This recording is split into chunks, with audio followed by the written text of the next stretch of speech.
Oke, kita mulai ya. Ya. Assalamualaikum warahmatullahi wabarakatuh. Waalaikumsalam. Selamat malam dan salam sejahtera buat kita semua. Terima kasih rekan-rekan media yang telah hadir pada malam ini. Silahkan, apa yang mau ditanyakan kepada kami? Oke, Bang, menanggapi tanggapan itu Bang, dicabutnya gugatan Wan Prestasi, Bang. Masalah dicabutnya gugatan oleh penggugat ini sangat mengecewakan kami. Ada dua hal yang membuat kami kecewa. Pertama, ini pencabutannya seharusnya pada saat disampaikan di pengadilan pada Senin dan minggu depan. Tetapi ternyata penggugat menyampaikannya di media massa. Ini memang sangat tidak baik bagi pendidikan hukum masyarakat. Itu yang pertama. Yang kedua, bahwa kami juga sangat kecewa dengan adanya pencabutan ini adalah begitu yakinnya penggugat atas gugatannya dan meyakini bahwa menang 100 M. Ada terobosan hukum yang mau disampaikan oleh penggugat. Ternyata hasilnya dicabut. Ini kami kan kasih contohnya, lagi bercinta, lagi hangat-hangat bercinta, tiba-tiba ditinggalkan. Ini memang suatu hal yang sangat-sangat mengecewakan kami. Mengecewakan dalam arti apa, Bang? Kecewa dalam arti sebenarnya bagaimana? Mereka abang bilang dicabut. Iya, sebenarnya. Meringankan. Karena tadi kan kami nyatakan bahwa dia begitu yakinnya untuk memenangkan gugatan ini. Selalu disampaikan, bahkan kami dianggap tidak memahami hukum. Masalah apa itu Wan Prestasi? Ini kami ingin tahu sebenarnya terobosan hukum apa yang mau disampaikan oleh penggugat. Ternyata yang nol atau jong dicabutlah ini penggugatan. Ini memang ya siapa nggak kecewa. Kita sangat mendukung tadi apa yang mau disampaikannya sehingga kami tahu. Kami kan perlu juga belajar hukum dengan kuasa hukum yang begitu luar biasa, hebat dan gagah perkasanya. Dan artinya kan harusnya gugatan ini bisa di-fight di pengadilan. Apakah sudah mempersiapkan sebelumnya? Silakan kalau itu urusan Begini, saya pribadi melihat ini masih tanda tanya. Soalnya penggugat ini kan ngomongnya itu kemana-mana ya. Jadi saya mencurigai ada kemungkinan juga ada kebohongan di dalamnya. Kenapa saya katakan kebohongan? Pencabut gugatan itu adalah di depan hakim. Setelah dicabut di depan hakim baru disampaikan kepada media. Tapi ini tidak dilakukan. Jadi saya curiga jangan-jangan hanya mencabut di media, tapi tanggal 21 besok dia masih tetap ada gugatannya. Ini pertanyaan, ya. Seandainya betul dicabut, kami teman-teman akan mengadakan kecewa karena kita sudah mendengar cuap-cuapnya sampai kemana-mana, ya. Media banyak sekali cuapnya. Jadi kita ingin membuktikannya di pengadilan. Apa yang betul apa tidak? Ya. Dan alasan tadi dikatakan bahwa mau konsentrasi kepada hukum pidananya, itu betul. Di pidana itu ada hal-hal yang meringankan dan hal-hal yang memberatkan. Hal yang meringankan nanti hakim pidana akan melihat dia mencabut gugatannya, berarti ada penyesalan akan pemerasan yang dilakukan. Kalau dia tidak cabut, ini akan menjadi hal yang memberatkan hukuman. Memberatkannya, mengulangi perbuatannya meminta uang 4M.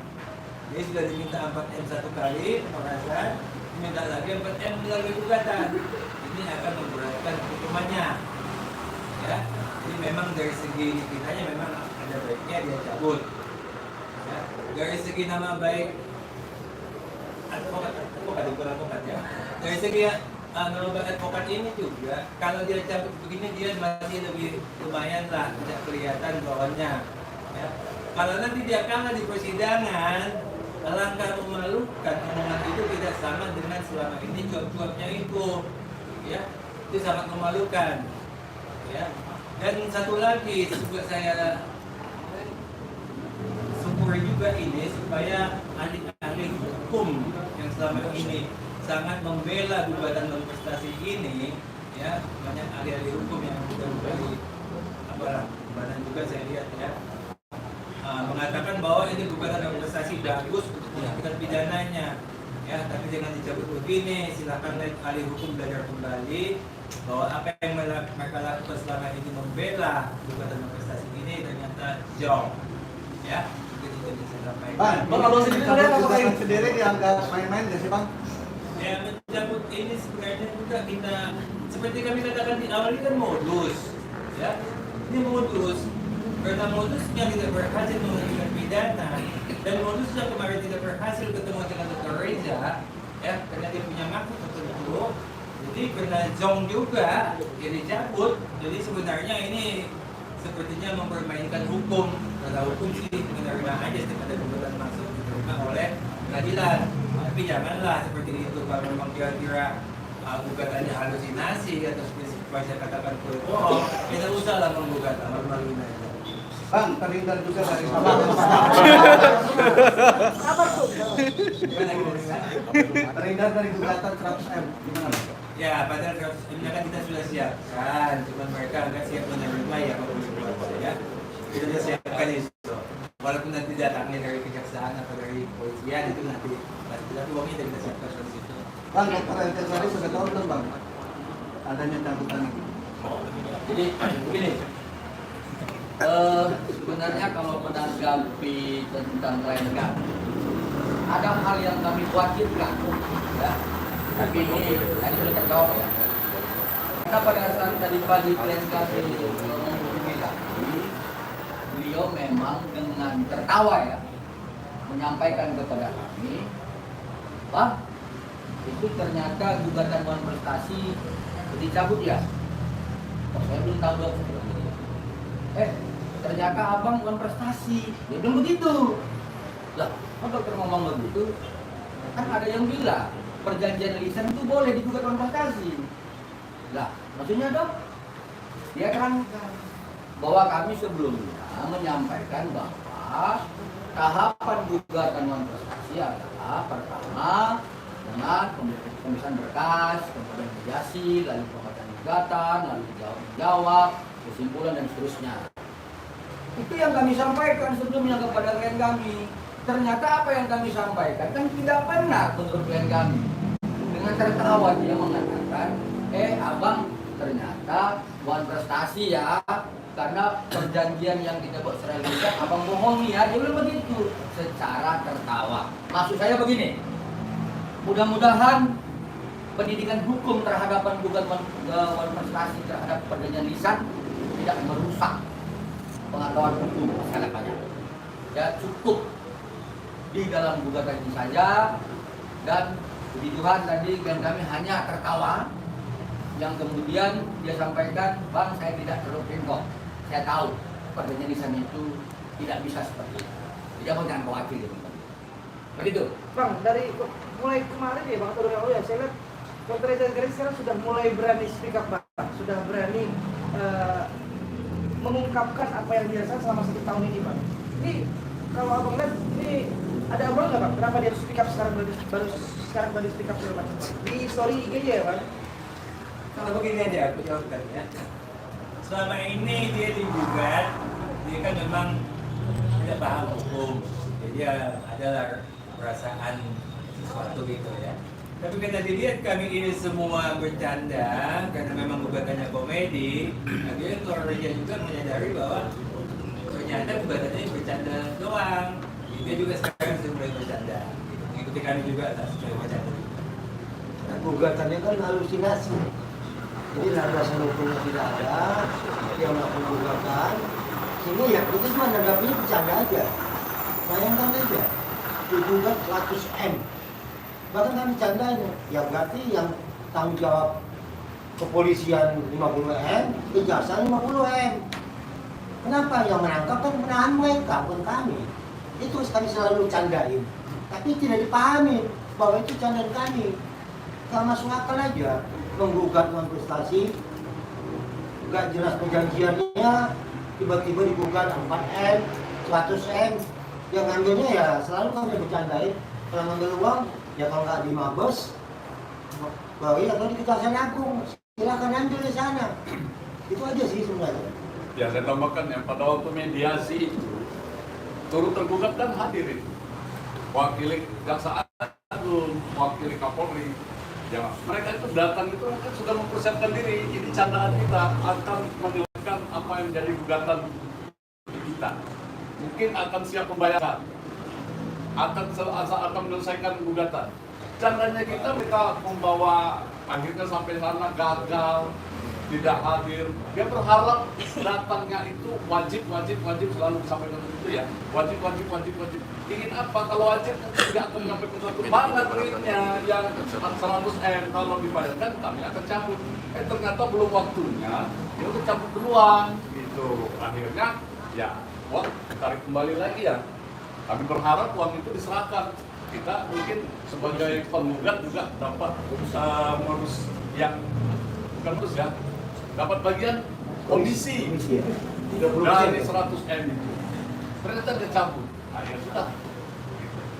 Bang, ini sih Ini kalau dari keterangan Pak Wahmi Dhamid, kalau saya tanya, ini cabut bukan dalam arti benar, jadi ingin mendulukan kasus pidananya Bang.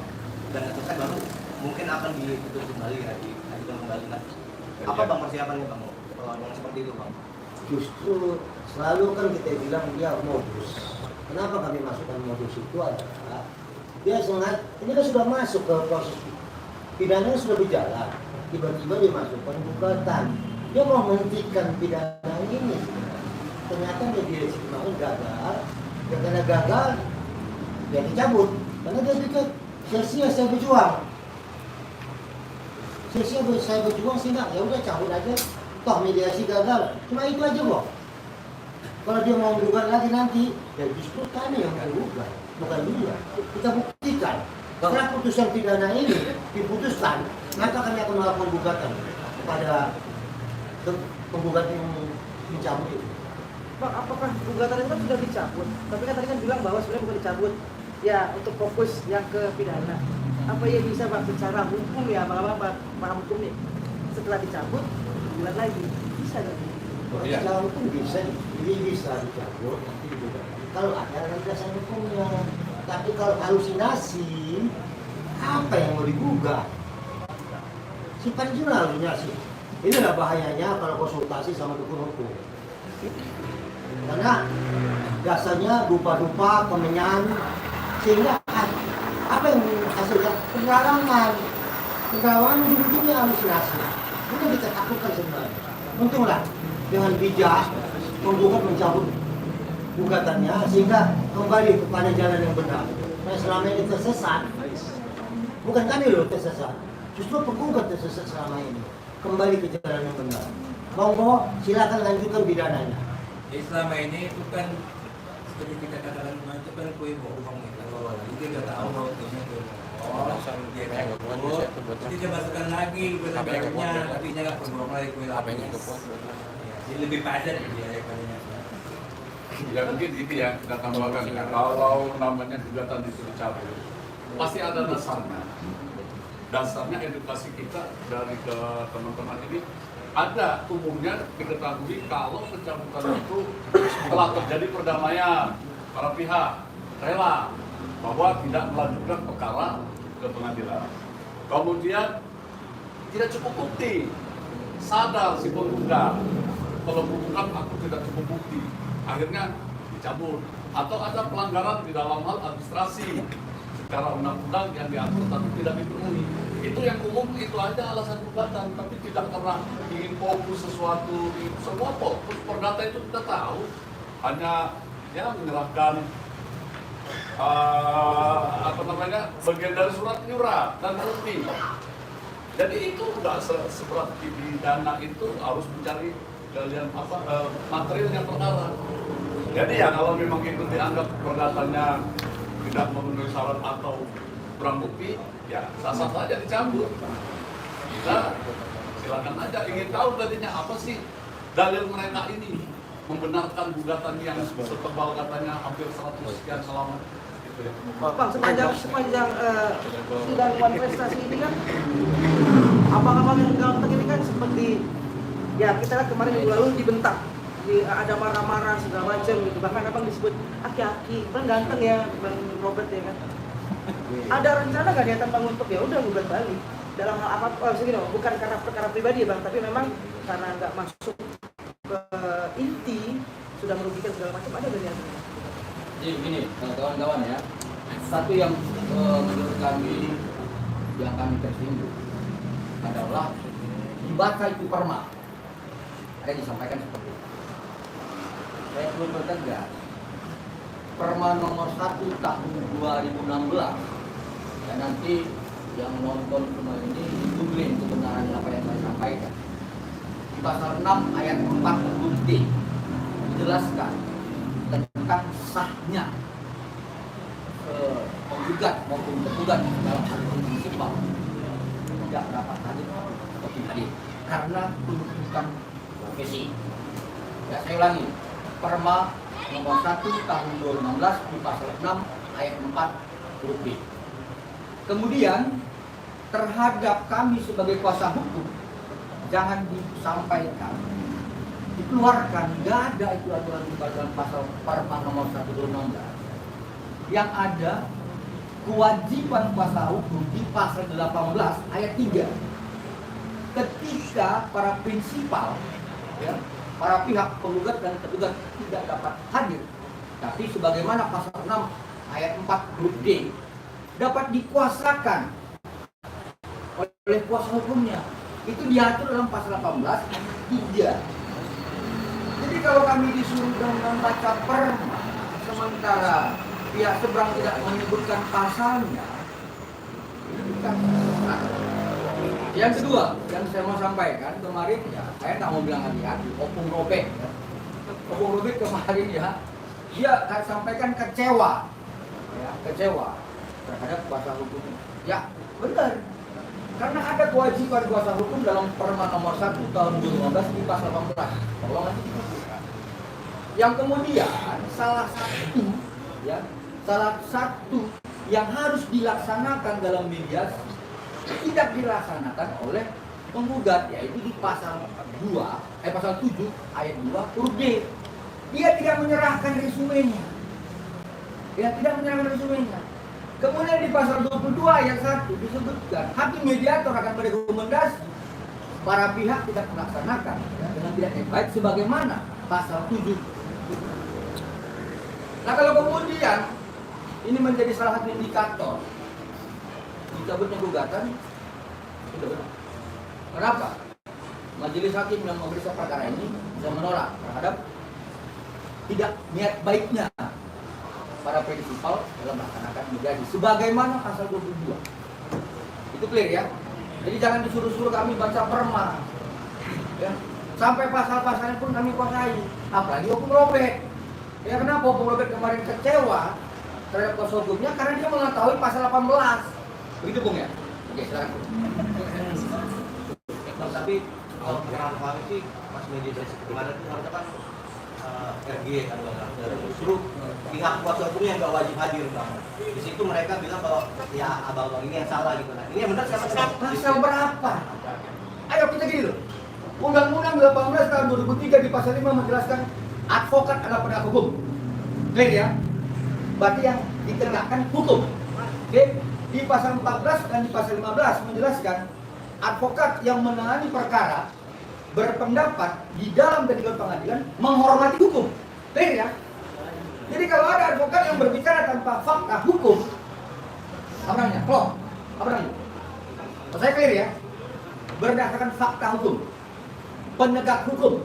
Ya, saya katakan Perma nomor 1 2016 di pasal 6 ayat 4 huruf D. Ya, sah tidaknya hadirat para prinsipal. Kedua, di pasal 14 ayat 3 kami sebagai kuasanya. Kemudian dalam tatanan beracara di pasal 123 dari Jemkinlas Reglement. Nah, apa lagi yang harus saya sampaikan? Nah, jadi kalau misalnya sesuatu hal yang dituduhkan kepada kami dengan hal-hal menuduhkan mengatakan kami tidak benar dan hal yang lain, pasal berapa? nomor berapa? Peraturan nomor berapa? Clear ya? Oke, yang lain? Itu sebagai penutup, ya. Harapan kami nanti kan Senin sidang, ya, sidang mediasi, sidangannya kami terima. Sidang pokok perkara membacakan pidana. Harapan kami supaya janganlah gugatannya dicabut, ya, supaya komedi kita jangan berakhir sampai di sini. Ya, kita mau berlanjut terus komedi dengan prestasi. Demikian. Baik, terakhir ya, kalau hukum pengacara komisi, saya sebenarnya mau menyampaikan kepada terdakwa kita ini, seharusnya beliau ini bersifat equal, ya. Karena beliau telah memberikan kesempatan kepada jaksa penuntut umum memberikan edukasi, ya, terkait teori hukum pidana. Saat itu dalam jawaban jaksa penuntut umum terhadap eksepsi dari penasihat hukum terdakwa ada menyebutkan sebagaimana ada suku dominus litis, kemudian menyebutkan 144, KUHP 156, kemudian bagaimana 369 dapat diubah dari 368, makanya itu kan salah satu kesempatan bagi jaksa penuntut umum untuk melakukan pendidikan hukum dalam persidangan. Kami tidak diberi kesempatan. Nah, padahal kami mau memberikan pendidikan hukum bahwa 1866 KUH Perdata adalah merupakan alat bukti di dalam persidangan perdata. Dalam 1243 KUH Perdata, dalam 1320 KUH Perdata, dalam 1239 KUH Perdata, penting untuk seorang advokat memasukkan unsurnya untuk melakukan gugatan dewan prestasi. Kenapa? Karena kami takut pendidikan hukum yang sudah selama ini dilaksanakan melalui perkara terdakwa Nikita Mirzani membuat sesat hukum. Salah satunya, kalau menguji pasal 369 adalah pencemaran nama baik, itu di Mahkamah Konstitusi, bukan di pengadilan negeri. Ya, uji di Mahkamah Konstitusi. Majelis Hakim 369 itu bukan pencemaran nama baik, bukan pengaturan pencemaran, tapi pencemaran nama baik. Di sana ujinya, bukan di pengadilan negeri. Nah, silakan masyarakat yang melihat kalau kami salah, buktikan, buka di Google, ya, laman putusan Mahkamah Agung tentang pasal 369 ayat 1. Saya pastikan disebutkan di situ adalah pengancaman dan pemerasan. Yang kedua, saya mau sampaikan, selain bab 23 di pasal 368, saya mau kasih contoh ya. Di bab 24 ada pasal 372 dan 374 tentang penggelapan. Ya. Satu penggelapan yang diperoleh dengan tidak cara jahat, satu lagi dengan